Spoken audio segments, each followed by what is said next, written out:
Hello, YouTube, and welcome to another review of the Spider-Man statue by Sideshow Collectibles. Sideshow's made a lot of these. This is their latest one. I had the prior one, which was the Amazing Spider-Man statue, which was a totally different take on Spider-Man than this one.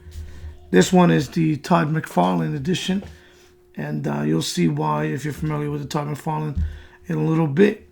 This statue was kind of a surprise because it was announced and then it was sort of just forgotten about, and then it just appeared for pre-order one day without much warning, and the release date was supposed to be sometime around December, but that never happened because it got delayed by a couple of months, and finally this statue is out. Now, I had pre-ordered this statue when it first came out, and then around December I decided I was going to cancel them because just in photos, it didn't look particularly good. And I hadn't seen this statue in person.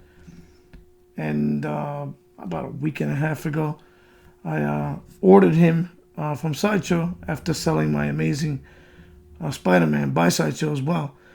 Because I got a chance to see this statue in person in New York at the Midtown Comics in Times Square. Now, when I saw this statue in person, it's striking because it's a very big premium format statue. This Spider-Man is bigger, significantly bigger than their last statue. And I mean, the body, the base, the body, it's big. There's a lot going on, but it fits well in a Besta or anything like that because it's not overly big. It's just got a lot going on, but the footprint isn't huge. Now, this statue, they made 2,000 of the collector's edition and 1,000 of the exclusive. I have the exclusive, which comes with this head right here. This is the Todd McFarlane Spider-Man, so he is a little different looking than the last Spider-Man that they had. And I don't remember exactly which Spider-Man that was. There's so many versions of Spider-Man, but I guess that was the classic version.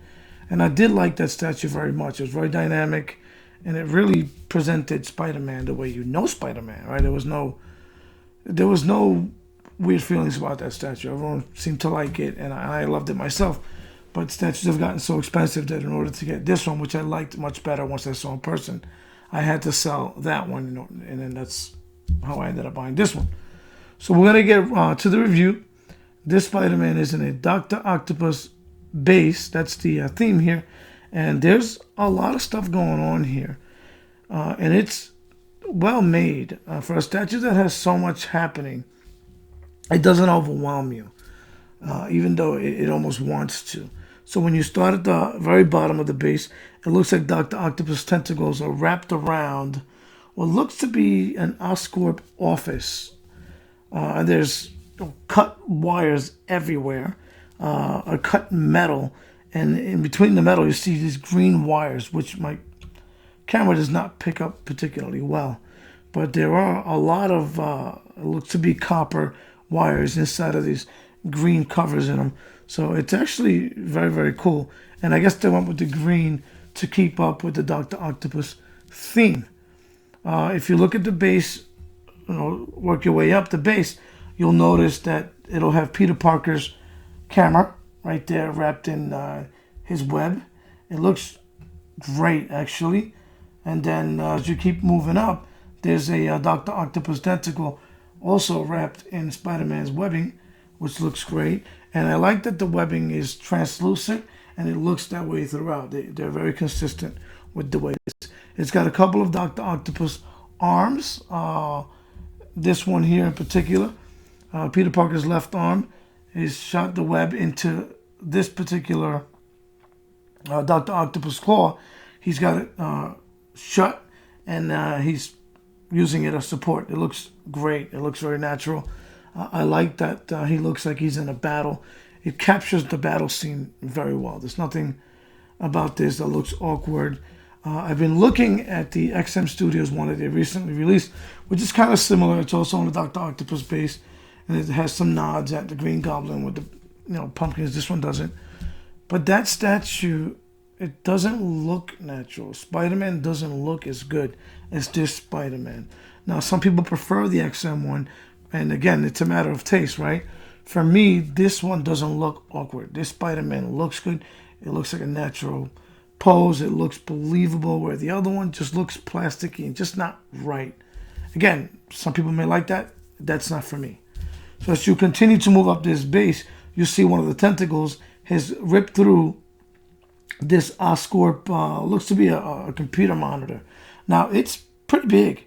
Again, when you look at it on camera, when you look at it on video, you can't really appreciate the sheer size of it. Everything looks good, and it's pretty big. Not too much, just done just right. As you continue to move up, you see Oscorp written right here, and I don't know exactly what that is, but one of the tentacles went through that as well, and that's the one that's wrapped around, and Peter has webbed on his left arm. So as you continue to move up to the statue, the body is long. It's a big body for a 1/4 scale statue. So I'm assuming that the Todd McFarlane Spider-Man might be slightly bigger than other versions. Again, I don't know. I'm not versed on that stuff. But I do feel that this premium format is pretty big for a 1/4 scale statue. And it wouldn't be any bigger. I'm not saying it's bigger than that, but it is a pretty big statue. Now, as you move up the body, you have darker reds and darker blues than I remember on the other one. The other one seemed to be lighter. This has very good shading throughout, good musculature. It's not too much. He looks like Spider-Man. He's outstretched, and you can see the ripples. You can see how his costume has the folds that a ripple would enable it to have. So as you continue to move up, his outstretched arm, it all looks very good and very natural. So I'm impressed with this statue. And when you see it in person, it's striking. Now I have him next to Green Arrow and then also Iron Man, and he looks good. He looks bigger than even Green Arrow, which is not a small premium format by any means. So if you look at the 360 view, you look at the back of his costume, you see the spider logo in red. It looks great. The paint application is done well. There's really no particular imperfections. There's one little dot that I see on mine, but again, these are hand painted and they're not all going to be perfect. And Sideshow's been very good to me lately with, I've had some issues, nothing that's a deal breaker, but they've addressed everything and they've been very gracious about it. So I have no complaints about anything with that. This statue is my favorite Spider-Man statue now.